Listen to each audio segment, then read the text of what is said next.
നബി സലാം അലൈക്കും, യാ റസൂൽ സലാം അലൈക്കും. അസ്സലാമു അലൈക്കും വറഹ്മത്തുള്ളാഹി. അൽഹംദുലില്ലാ. ഇന്ന് പറയാൻ ആഗ്രഹിക്കുന്നത് ഒരു ചരിത്രമാണ്. ഹജ്ജ് ചെയ്യാതെ ഹജ്ജിൻ്റെ പ്രതിഫലം കരസ്ഥമാക്കിയ ഒരു പുണ്യമായ കർമ്മത്തെക്കുറിച്ചിട്ട്. അബ്ദുല്ലാഹിബ്നു മുബാറക് റളിയല്ലാഹു അൻഹു ഹജ്ജ് കഴിഞ്ഞ് ഹറമിൽ വിശ്രമിക്കുന്ന സമയത്ത് ഒരു സ്വപ്നം കാണുകയാണ്. 2 മലക്കുകൾ ആകാശത്തു നിന്ന് ഇറങ്ങി വന്ന് ഒരു മലക്ക് മറ്റേ മലക്കിനോട് ചോദിക്കുകയാണ്, ഈ വർഷം എത്ര പേര് ഹജ്ജ് ചെയ്തിട്ടുണ്ട്? മറ്റേ മലക്ക് പറയുന്നു, 6 ലക്ഷം പേര് ഹജ്ജ് ചെയ്തു. അപ്പം ഈ മലക്ക് ചോദിക്കുന്നു വീണ്ടും, എത്ര പേരുടെ ഹജ്ജ് അള്ളാഹു സ്വീകരിച്ചു? മറ്റേ മലക്ക് ഉത്തരം പറയുന്നു, ഒരാളുടെ ഹജ്ജും അള്ളാഹു സ്വീകരിച്ചിട്ടില്ല. പക്ഷേ ഡമസ്കസിലുള്ള മൊഫക്ക് എന്ന ചെരുപ്പ് കുത്തി ഹജ്ജ് ചെയ്തിട്ടില്ലെങ്കിലും അദ്ദേഹത്തിന് ഹജ്ജ് ചെയ്ത പ്രതിഫലം അള്ളാഹു നൽകിയിട്ടുണ്ട്. അദ്ദേഹത്തിൻ്റെ ബർക്കത്ത് കൊണ്ട് ഈ 6 ലക്ഷം പേർക്കും അള്ളാഹു ഹജ്ജ് ചെയ്ത പ്രതിഫലം നൽകിയിട്ടുണ്ട്. ഈ ഒരു കാര്യം കേട്ട് അബ്ദുല്ലാഹിബ്നു മുബാറക് റളിയല്ലാഹു അൻഹു സ്വപ്നത്തിൽ നിന്ന് ഞെട്ടി ഉണർന്നു. നേരെ ഡമസ്കസിലേക്ക് ചെന്ന് മൊഫക്കിനെ അന്വേഷിക്കുകയും മൊഫക്കിനെ തേടി കണ്ടെത്തി മൊഫക്കിനോട് ഈ സ്വപ്നം കണ്ട കാര്യങ്ങൾ പറയുകയും ഇതിനുള്ള ഭാഗ്യം നിങ്ങൾക്ക് എങ്ങനെയാണ് കിട്ടിയതെന്ന് പറഞ്ഞപ്പോൾ മൊഫക്ക് പറയാണ്, ഒരുപാട് നാളത്തെ ആഗ്രഹമാണ് ഹജ്ജ് ചെയ്യണമെന്നുള്ളത്. 300 ദിർഹംസ് വേണം. ഈ ചെരുപ്പ് തുന്നി കിട്ടുന്ന പൈസയിൽ നിന്ന് കുറച്ച് മാറ്റിവെച്ച് ഹജ്ജിന് വേണ്ടി മാറ്റിവെക്കും. അങ്ങനെ ഹജ്ജിനായിട്ട് ഹജ്ജിൻ്റെ സമയമായി ഹജ്ജിനുള്ള പൈസയായി ഹജ്ജിന് പോകാൻ തയ്യാറെടുത്തു. ആ സമയത്താണ് എൻ്റെ ഭാര്യ, ഗർഭിണിയായ എൻ്റെ ഭാര്യയ്ക്കൊരാഗ്രഹം.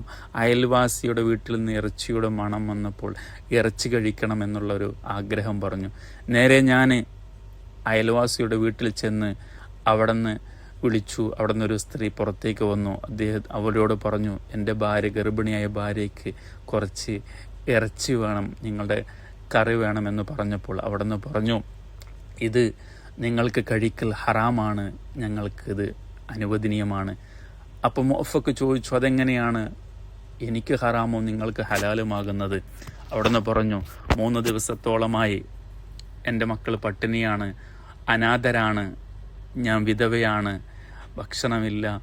എൻ്റെ മക്കൾ കരയുമ്പോൾ ഞാൻ അടുപ്പിൽ വെള്ളം വെച്ച് അത് അടുപ്പിൽ ഭക്ഷണം പാചകം ചെയ്യണമെന്നുണ്ട് എന്ന് പറഞ്ഞ് മക്കളെ സമാധാനിപ്പിച്ച് കിടന്നുറക്കും.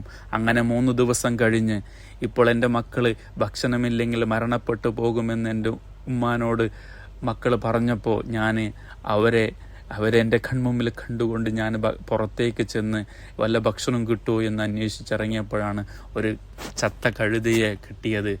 അതിൻ്റെ മാംസം കട്ട് ചെയ്ത് വന്ന് അടുപ്പിൽ ചെന്ന് വേവിച്ച് കറിയാക്കി എൻ്റെ മക്കൾക്ക് ഞാൻ കൊടുത്തത്. അതുകൊണ്ടാണ് ജീവൻ നിലനിർത്താൻ വേണ്ടി ഇത് ഞങ്ങൾക്ക് അനുവദനീയവും നിങ്ങൾക്കിത് ഹറാമുമാണ് എന്ന് പറഞ്ഞത്. ഇത് കേട്ടതും മുഅഫക്ക് നേരെ വീട്ടിൽ ചെന്ന് ഹജ്ജിനായി മാറ്റിവെച്ച ആ പൈസ നേരെ കൊണ്ട് ആ സ്ത്രീയുടെ കയ്യിലേക്ക് കൊടുത്തു. കാരണം ഇത്ര അടുത്ത് ഹജ്ജ് ചെയ്താൽ കിട്ടുന്ന പ്രതിഫലമുണ്ടെങ്കിൽ പിന്നെന്തിനാണ് ഇത്രയും അടുത്തിൻ്റെ ഹജ്ജ് കിടക്കുമ്പോൾ പിന്നെന്തിനാണ് ഹറമിലേക്ക് ഇത്രയും വിദൂരത്തേക്ക് പോകുന്നതെന്ന് മനസ്സിലാക്കി ഈ ഹജ്ജിനുള്ള പൈസ പോലും മുഅഫക്ക് ആ സഹോദരിക്ക് കൊടുത്തു. അനാഥരായ മക്കളെ ഭക്ഷണം കഴിച്ചിട്ട് ദിവസങ്ങളായ മക്കൾക്ക് ഒരു നേരത്തെ ഭക്ഷണത്തായി ആ പ്രയാസത്തിൽ സഹായിച്ച, ആ കുടുംബത്തെ സഹായിച്ച വിധവയായ ആ സ്ത്രീ, യതീമായ മക്കളെ സഹായിച്ച ആ ഒരൊറ്റ പുണ്യകർമ്മം കൊണ്ട് അള്ളാഹു 6 ലക്ഷം പേര് ഹജ്ജ് ചെയ്തിട്ടും സ്വീകരിക്കാതിരുന്നിട്ട് ഈ ഒരു മനുഷ്യൻ്റെ ഈ ഒരു നന്മ കൊണ്ട് അള്ളാഹു താല അവർക്കും അത് പ്രതിഫലം കൊടുത്തു എന്നുള്ളതാണ്. അള്ളാഹു താല സ്വീകരിക്കട്ടെ ഇൻഷാ അല്ലാഹ്.